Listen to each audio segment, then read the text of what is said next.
All right, this is the evening edition of the Engaging Virtual Meetings podcast because my guest is not in this time zone. If you're watching on social media, make sure you subscribe, share, like, or comment. If you comment live during this program, we might even give you a shout out. If you want to see all the episodes of this amazing Engaging Virtual Meetings podcast, go to engagingvirtualmeetings.online. See all the episodes and get a brand new episode every Wednesday of every week. And if you want to learn more about how to be more engaging in any meeting, whether you're a speaker, a manager, or a meeting planner, come to the Engaging Conference, engagingvirtualmeetings.com/CON, or scan this QR code. You can get a free ticket or get one of our amazing VIP virtual tickets, or for the second year in a row, you can do this in person here in Seattle. Lots of benefits for showing up, not only seeing one of the most advanced hybrid studios you're ever going to see, but you're also going to see live and get a chance to meet over 15 of the top engaging speakers that I've chosen around the world. Now, speaking of around the world, my guest today is, we have met over virtual and many other things. She is also a producer, and now she's currently residing in Osaka, Japan, and she's going to share something special with us today. Please welcome my guest, Yvonne Burton. Yvonne, domo Hi, arigato. いいえ、どういたしまして. Hi, Yeah. everyone. Greetings from Osaka, Japan. It's about 11:12 a.m. in the morning, Thursday for me. So wherever you're joining from, I thank you. And good morning, good afternoon, or good evening. Is it like 12 noon, right? 12 noon No, or 12 midnight? no, it's 11:13 a.m. It's Thursday AM. morning. Yes, Right. Time traveling. We're all time yes. traveling. Well, excellent. A few of my friends don't know you, Yvonne. So why don't you first take a moment and introduce who you are and what you're doing and what the heck are you doing in Osaka right now? All right. All right. So I'll try to make it fairly brief. I used to live in Osaka several years ago for about almost a decade. And moving back to the States, I worked in technology. And now I have my own consulting business, and I work mainly with Japanese global companies and, of course, American or any foreign company doing business with Japan. And I do technology consulting in and around the virtual tools of work and also business communication. So basically, I'm a bridge that helps my Japanese clients better connect, communicate, and collaborate globally with their global team members, clients, or customers. And of course, Ex- vice versa. Well, excellent. And again, did your recent assignment take you to Japan? Because you've been over here for a few months at least. Yes. Well, right now for my business, I do most of my work virtually, remotely, of course. Mhm. And for the last 3 years after the pandemic, I come to Japan again every year for about 3 or 4 months to network and, build business development, basically. And this year, my trip coincides with the World Expo that's being held in my old hometown of Osaka in the Oh, Kansai area of Japan. wow. So I extended my stay and I decided to attend as frequently as possible. I have a season pass, which allows me to go as often as I want. And I'm very fortunate to be here. And I know a lot of people can't because of the distance and the cost. Yeah. So all my visits I write about on my website and on LinkedIn and Instagram, and I share what I'm seeing, what I'm doing, what I'm experiencing, what I'm discovering with anyone who's interested who's not able to attend themselves. Now let's see. Seattle, of course, had its own World Expo, but it was like what 1962. I did not look up this fact, and that's when this Space Needle was created. So, what? How long is this? Tell me some stats about this, and kind of what are the new goals of the whole expo?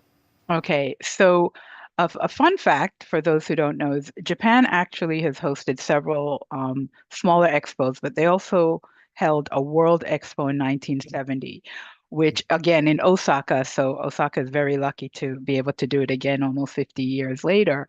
And they at the one in 1970 was where canned coffee was first introduced, and also in terms of new things coming to Japan, Kentucky Fried Chicken came to Ooh. Japan the first time.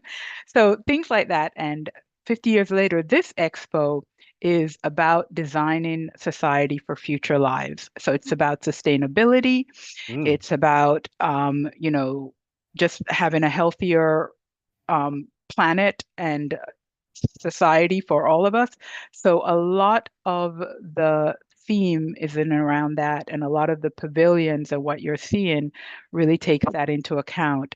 So there are about 160 countries, regions, and organizations Mm. present on this at this expo, and there are of course many pavilions. They're the grand pavilions of standalone large countries, but also smaller countries who also, of course, are contributing to building future societies for all of us. And a lot of the environmental work that's being done are also here.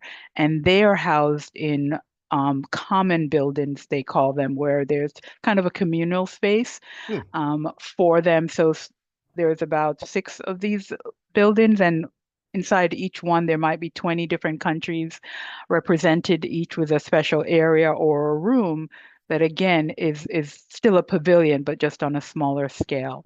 And Now, they're, sorry, go ahead. I was going to say, how long is this expo? Oh, it started April 13th, and I was very fortunate to be there on day one. And it's Ooh, for 6 months, and it ends on October 13th. So they are less than a month a and a month, half to right? go, Yeah. and it is just extraordinary. Again, I'm up to Monday, this past Monday was my 25th visit, and I've seen a lot, I've experienced a lot, I've learned a tremendous amount. I've met a lot of people, both in the pavilions, the country people who come to be in their pavilions, the Japanese staff that support them, the grounds people attending Expo, my friends who I've convinced to come from down from Tokyo or Yokohama or Nagoya to attend. And it's just an incredible opportunity for kind of the world to come together. I know that since the pandemic, this is not the first really big event. There was the Tokyo Olympics, but that was kind of still in the pandemic. But this is really a great chance for people to just be out and about and just explore this incredible site, which is a man-made island they created for this Oh, expo. wow. Yes, Japan does that a lot. Well, they So have a lot of water, so. yes, yes. They did it several years ago when they Hmm. built the new Osaka airport, which was I was living here at that time when they opened that up, and they created this island that's called Yumeshima for the purpose of the expo. And of course it will be repurposed somewhat after as well. But let's see some photos. Take us on a tour. Definitely. All right, I'm about to share my screen. And let's see. Let I me see. hide my control so you'll have a better picture. It actually looks good. You can just put it in display mode, and I think we see Awesome. no gray boxes either. Yeah, perfect. Okay. So again, just some pics. And again, I kind of categorize these in terms of sustainability, just architecture, and so forth. So this is the fantastic German pavilion. They're all about the circular economy inside. So they've kind of designed their pavilion as such as well. Circular interlocking buildings. Fascinating inside, showing There's again, lots of living roofs in there too, having what plant life and other types yes, of things on the roof, right? exactly, because the theme of and the commitment and the aims of this expo was in and around sustainability. A lot of what you're going to see will be repurposed, if not the buildings themselves and the materials used to build them. And yes, so that is definitely part of the major goal here. So just inside the pavilion, Germany telling of its future plans, some of which, of course, are I spend a lot of time in Germany, is happening. Hmm. Cities that are very green and circular economies. This is the Japan pavilion. Again, it's the host country. Um, Japan has an extraordinary pavilion, and it is also a working factory. It's split into a farm, plant, and factory. It's actually repurposing or using the waste that's produced by Expo to create biogases. So it's a Mhm. functional factory as well. And Wow. it's just an incredible structure. Um, Again, the Japanese aesthetic of very minimalist wood nature and the connection for that. And this is their algae room, which is a source of energy and it can absorb CO2 much more than, say, a tree, which was a fascinating fact to learn.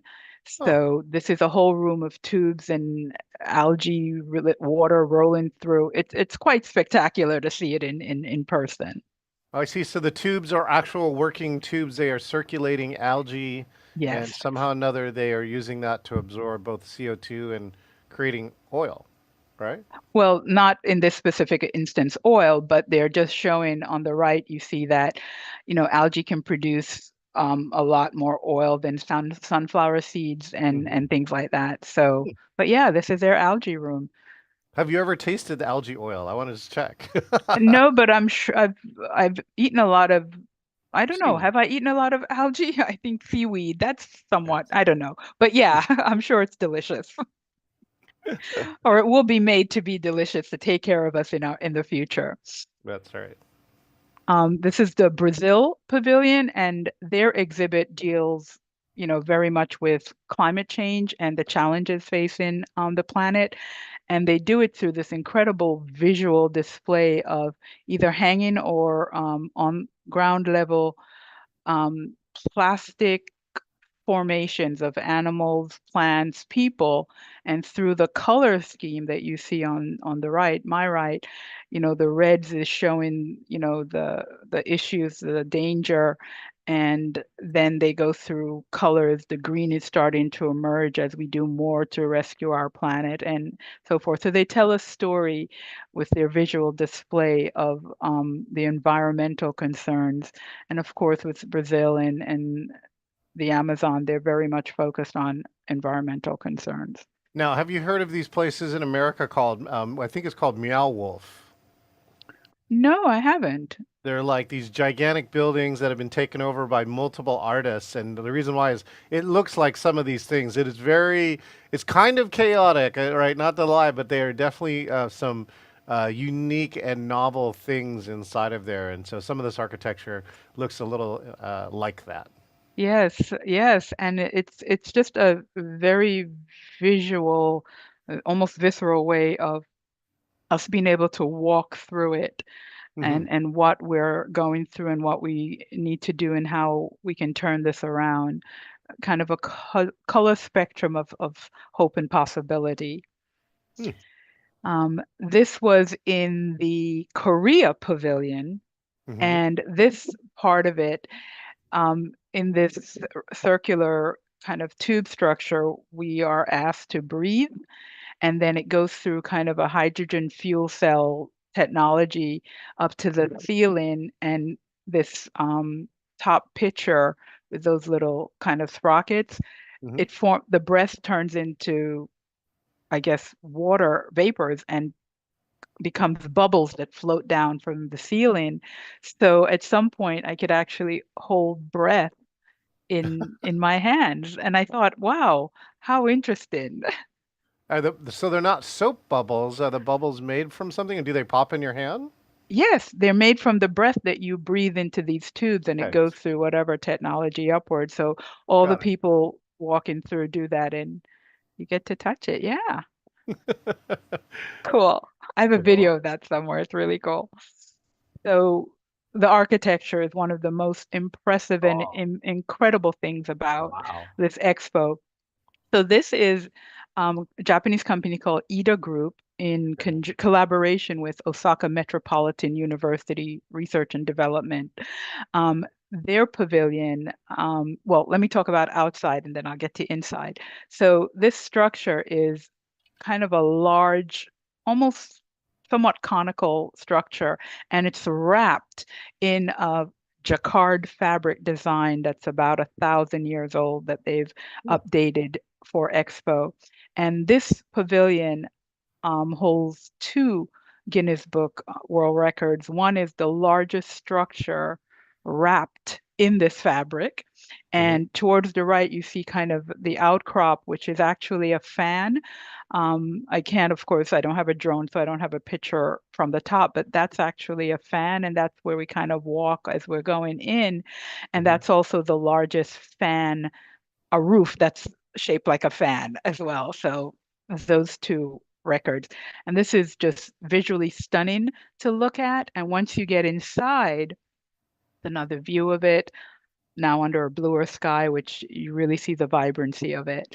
Hmm. And oops, so you go into this, and I'll have pictures a little bit later, and they have an incredible model of a future city and also a smart house, a wellness house, and it's about 100-year lives, 100-year wellness, and of course sustainability. So this was an extraordinary pavilion to visit.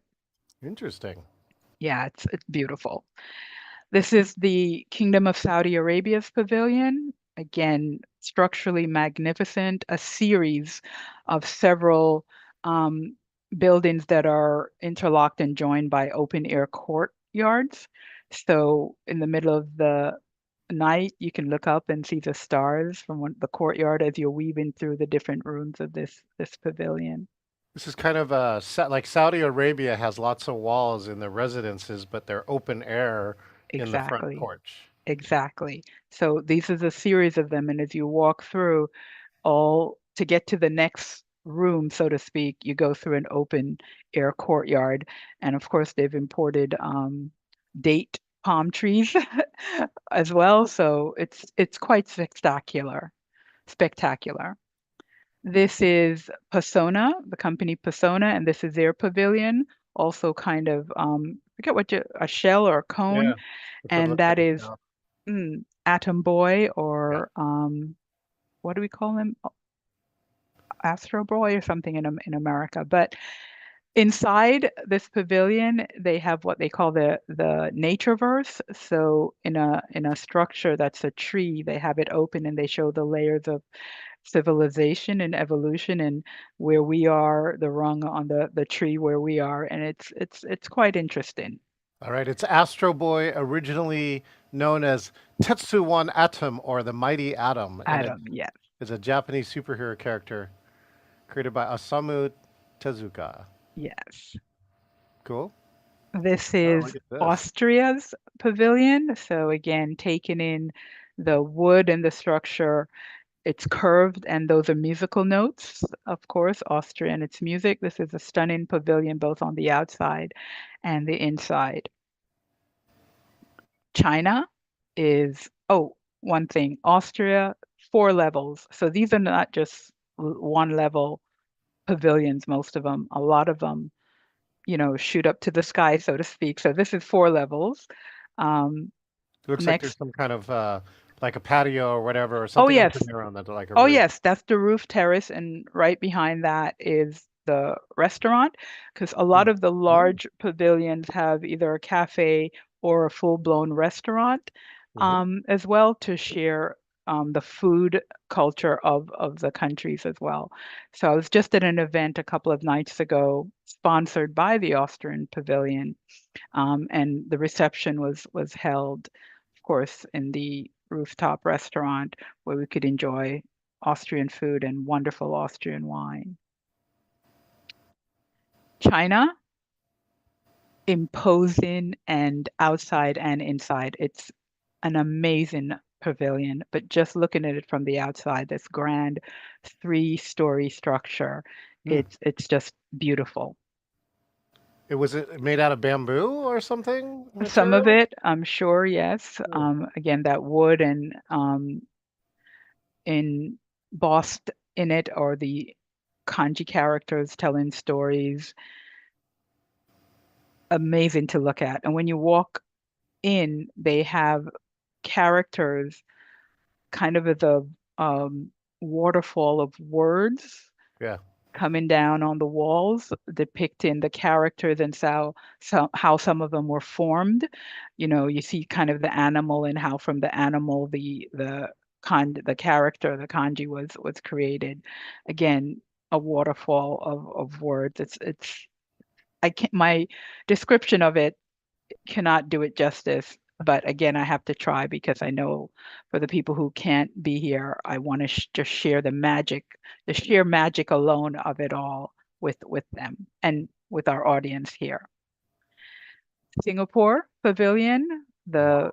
big red sphere, as you can see the picture on the left, my left, that's how you line up and you enter, and you walk in and you actually enter the ball.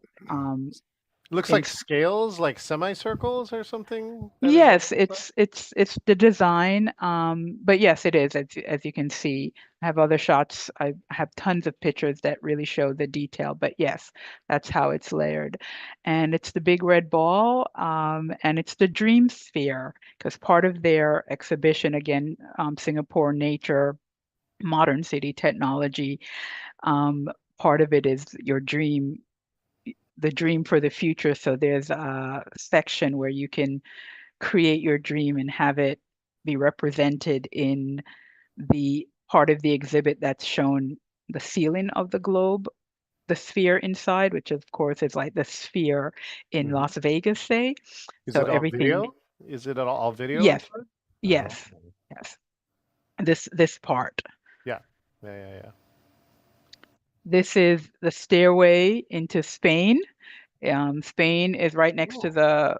the Saudi Arabian pavilion, and again, a tall structure.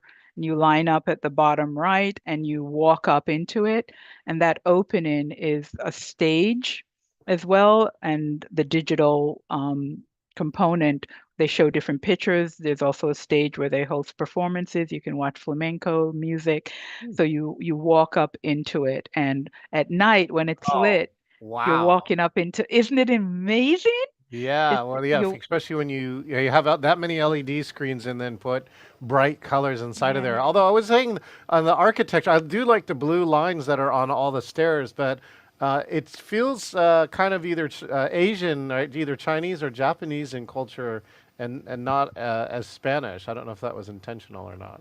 Well, yes, I think it is because again, Japan is The the host. host country, so they're all, a lot of them, if not all, try to tie in the aspects of Japanese aesthetics as well into their pavilion. So that's a very good point that you noticed.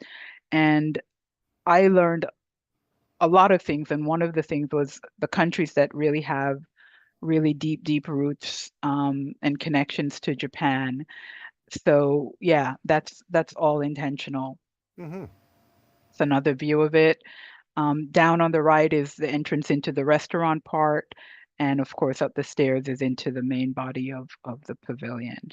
Well, it just shows how powerful lighting is, right? The Yeah. lighting still has this ability. We use lighting all the time in our productions now, and it does really make the difference. I also just got a hold of a light controller, so this means I can actually change the lighting during my productions. Yes. So that's coming up soon. So, like, again, how much it can change a mood with people based on color.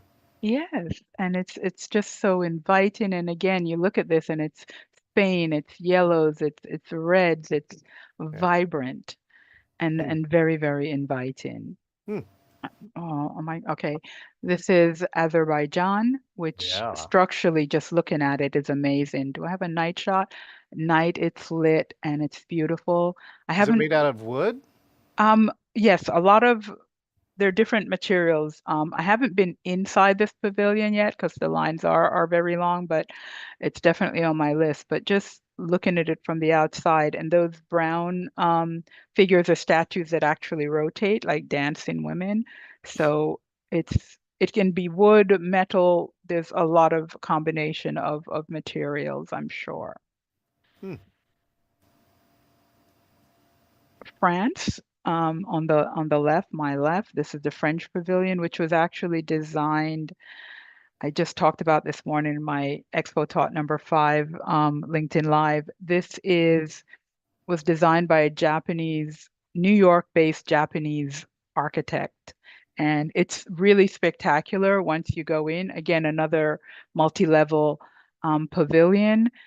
I'd heard a few things about this in that oh, it's just about fashion and Louis Vuitton, but it was so much more because the Louis Vuitton room, which shows the trunks and how the business started, and open trunks where you're packing to embark on a voyage, and then you're trying to close your suitcase, and then your suitcase is closed and you're exiting that room into the next part of the exhibit, which means you're ready to travel. You have your suitcase in hand, and then again the world, a globe made of Louis Vuitton trunks spinning, showing the virtue of travel and bringing us all together.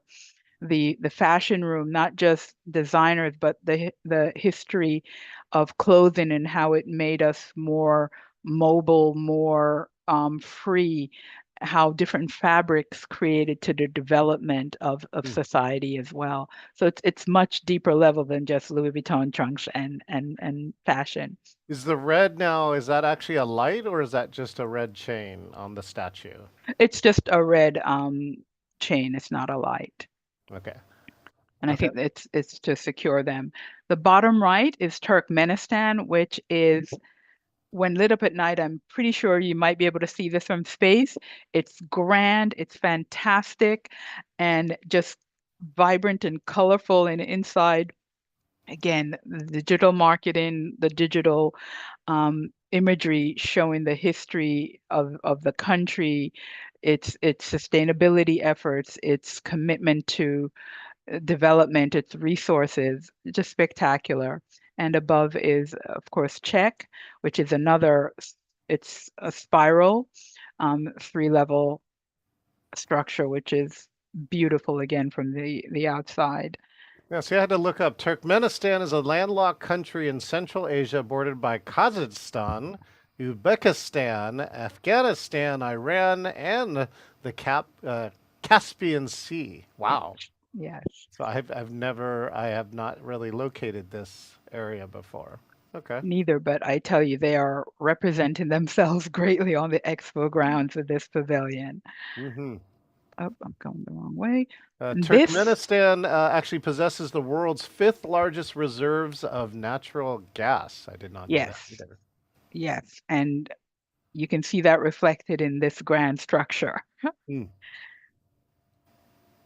This is a view of the Grand Ring, which is the wooden structure, 2 kilometers, which is, I think, about 1.24 miles around the main body of the expo grounds. So most of the pavilions are within Hmm. the the confines of the Grand Ring, and of course, there's still a lot on the outside as well. You can walk on top of it, as you can see, and also below. And in some areas, it turns into 2 levels and even 3 levels. So it's kind of this kind of interlocking thing. But it is stunning. It was built with traditional Japanese craftsmanship joinery. So there are no nails used, Oh, right? wow. It's John and everyone who's listening, I cannot even tell you how incredible this structure is. It's there. It's magnificent. And again, on top of it, there are places to sit and relax. And I always do a couple of loops for my exercise as well. And below it, it provides shade, Hmm. of course, for expo goers in the brutal, Japanese summer. And there are tons of benches, on the ground level where you can sit, eat lunch. People take breaks there. It's just a fascinating structure, and you can see like everything from it. It's beautiful. Did I also see vehicles that are driving? Like there's a road on the bottom level of it? Was that? Yes, yes, yes, yes. Let's see. Yes, there are, again, in consideration of the heat and mobility, there are electric buses that drive around the parameter and can drop you off at different parts of the expo, so you don't have to walk the whole way. When I go, I usually go from morning to night, and I'm clocking probably about 20,000 steps. But for those who cannot, there are EV buses. Yes, definitely. This is another view of it. And as you can see, people on top. At this point, it wasn't very crowded, but it usually gets people love it up there. And this is a water feature, and that square structure in the water is where they do the nightly projection of the water and light show under the midnight rainbow. Quite beautiful. You can watch it from in front, or most people stand atop the ring and view it. It's beautiful. It's lights, it's water, it's telling a story, and it's sponsored by two large Japanese companies, and it's magnificent.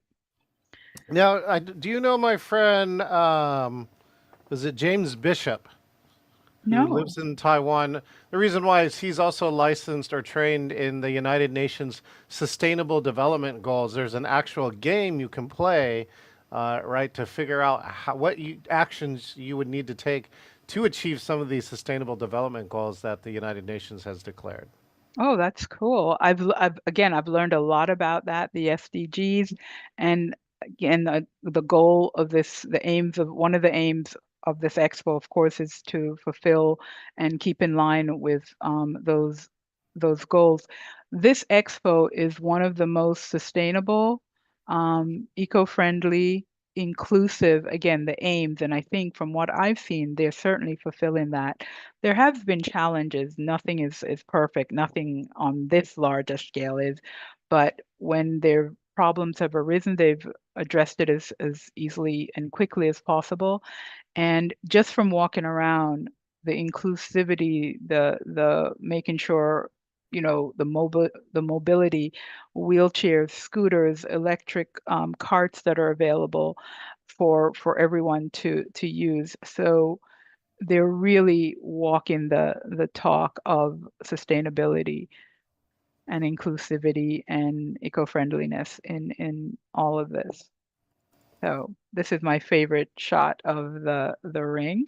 Yeah. Um, so let's look at some of the techie things that are going on, because of course expos, it's usually reveals of big tech.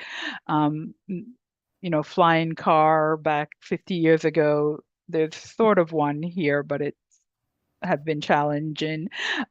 Tech World is a really incredible pavilion, and it's mainly about the semiconductors and how they just touch the chips, touch every area of your life. And this is a company out of Taiwan. So fabulous pavilion. These are just some shots from it.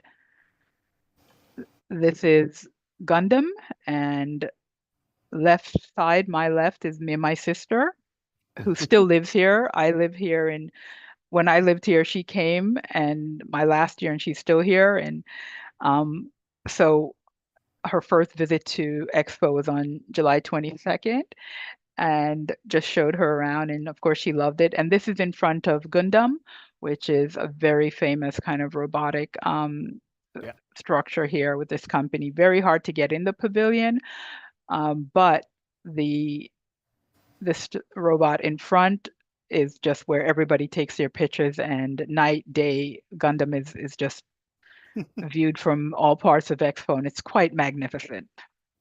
And at certain times of the day, they say it moves, but it doesn't really. It's the lights flicker in the eyes and some steam comes out. So it's not quite like the one in, I think, Tokyo or Yokohama that actually like really moves, but it's still magnificent. And this is Future City on the west side of Expo. And inside, it's a collaboration between 9 Japanese companies, and what they're doing again in tech and, energy production, mobility. The bottom right is from Kawasaki, the motorcycle company. And this is an image of hopefully a future um, motorcycle type Drone. Right. yeah. Or Well, no, the you or get the on it and you're right. It's called Corleo. I think it looks more like a dog. the But tiger or it's lion, whatever the yeah, thing on the bottom right exactly. is. But Yeah. yeah, but that's maybe what the new motorcycles will look like. And of course, the top right is the old flying somewhat car, or as close as we've gotten so far. Did you see this thing fly, or was it just on the platform? No, no, I haven't seen it personally. It was doing great at the beginning, then they had some issue. It was grounded for a while, and I don't know how often it's been flown since. Just a little bit more about Future City. They're showing manufacturing and urban development, the future, agriculture, food production, waste management, and resource recirculation. Again, energy and electricity, wind power, green energy, and the Kawasaki Corleo for mobility. The red wrapped building that I mentioned before, Hmm. inside, they Oh yeah. have a really incredible model city. And this is part of it. It's huge and just the detail. And at some point, you can even see like a Shinkansen rolling through a bullet train, excuse me. That's the name in Japanese for the Shinkansen. For the bullet train is Shinkansen rolling through, and Hydrogen Society, artificial photosynthesis, moving from using hard materials to build to softer materials, because of course they're more flexible, like bamboo and things. And in the back was their wellness smart house with your AI doctors, your refrigerator that, can read, or a part of the house can read what's going on in your body and say, oh, you're low Mm. on this, so make sure you pick up this at the supermarket. Of course, medical toilets that analyze your waste, and you can send it straight to your doctor, or they have access to it through an app. So there's a lot of amazing technologies. And the thing that for me personally, flying cars are great, but it's really the technology, the improvements, the innovations that improve your daily life, I think is really what's important, your health, your well-being. So a lot of that on display. Um, Again, that's another view of the model city. Yeah, amazing the size of that. Yeah. Let's see if we can wrap up in about 5 minutes here, or so too. I know you probably have more to tour. Love the technology though. Yes, yes, it's quite cool. Um, yes, I'll definitely. So I'm up to 25 visits. I write about them on my website blog, and of course on LinkedIn, just again to share, because I think I plan on putting a book together on this, because it's more than, oh, this is the United States Pavilion, of course, magnificent and very, very, very popular. Um, Malaysia, just again, some of the architecture and structures. Ireland, massive, incredible events and architecture. And that brings us back to the beginning. So, first of all, I know we're short on time, but thank you for having me. And again, this expo is more than just pavilions and tech. It's really about people connecting again, Yeah. collaborating again.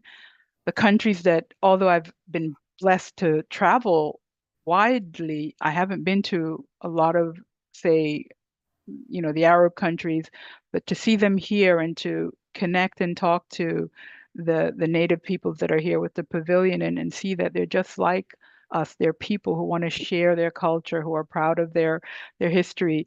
We're connecting on a human level, a people level, and I think that's so wonderful. And that's part of the joys of an expo as well.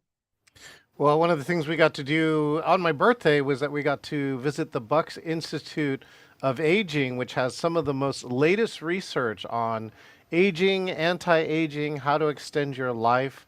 So I think those are other themes that will go along in like how do we live, and more importantly, do we live longer lives, and do we live longer, more productive lives, less Multiply. time in disease, right? Yeah, More time exactly.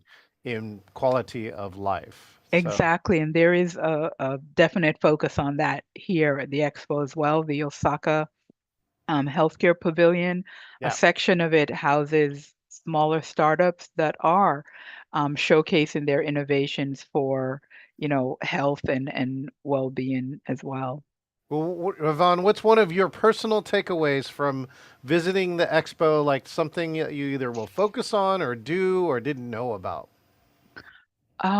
It's about people working together with what's going on in the world, sort of the fracturedness of what's happening. It's really great to see people from all over connecting, um, collaborating, communicating, and we're finding out that we're just people. What we see on the news is about a country, about politics, but countries are really just people. So I love that, and I want to promote more of that, showing some of these countries that have maybe a very negative reputation for some legitimate reasons, but also they're people just like us that I really like. And promoting, this is my final point, where I used to live in Osaka, I love it. In Japan, Japan is hosting this incredible event, and Osaka is not second to Tokyo. It's Osaka first in its own way, and Hmm. it's really showing that right Hmm. now. So this expo, it's what happens beyond that's important. Opportunities, they're open for business to become a bigger business center, international tech hub, and this is definitely the start and the continued growth of that idea. So Well, I think that, it's really important with that is like it's like international travel without you having to go anywhere.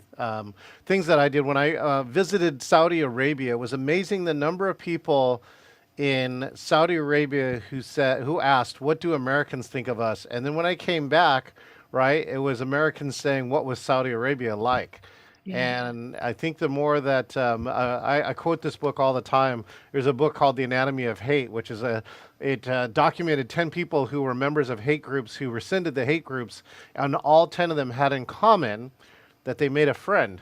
yes, They made a exactly. friend in the group that they used to hate, and so it's actually nearly impossible to hate a whole group once you have a friend inside of there. And I think that's the best part about, connecting with other people of other cultures and learning about them. Exactly. And the next World Expo in 5 years, 2030, is in Saudi Arabia. Oh, So wow. Oh, that's going to be fantastic. And I want to be a part of that um, because, again, it's very, very important. And it's even further and more distant in many ways than Japan. So, well, yes. it'd be really fun is to be on one of these producer and or building crews because they had a lot of challenges when you're always trying to build these new things on a deadline. Oh, yes. Oh, I think yes. I think that Yes. would be fun. Oh, yes. Well, good. Well, any closing words from Japan or from Japan, and what is a proper goodbye in Japan? Well, it's the general sayonara. Sayonara. Yes. And then I thank you. Arigato gozaimasu. Yeah. Thank you very much for having me and your audience out there for listening. And matane means I hope to see you again. Aw. So sayonara, matane, arigato gozaimasu. And of course, the bow. Outstanding. Yvonne, thank you so much for sharing so much culture all the way around the other side of the world here on the Engaging Virtual Meetings podcast. And I look forward to seeing you next time, whether you're online or hopefully we'll see each other in the real world somewhere. Awesome. Thank you, John. Thanks, Excellent. everyone. Bye Thank, bye. thank you, Yvonne. All right. Sayonara. We got a chance to see and visit a little bit of Japan and really taking away what is this, what are you going to have to do to make this world more sustainable? And how can we reach across borders and connect with more people and, possibly collaborate amongst countries and other peoples to make the changes that we need to make. So, hey, if you're watching on social media, subscribe, share, like, or comment. Do that when you get a chance. You want to watch all the episodes here, you can go to engagingvirtualmeetings.online, see hear every episode, and get a new episode every Wednesday, every week.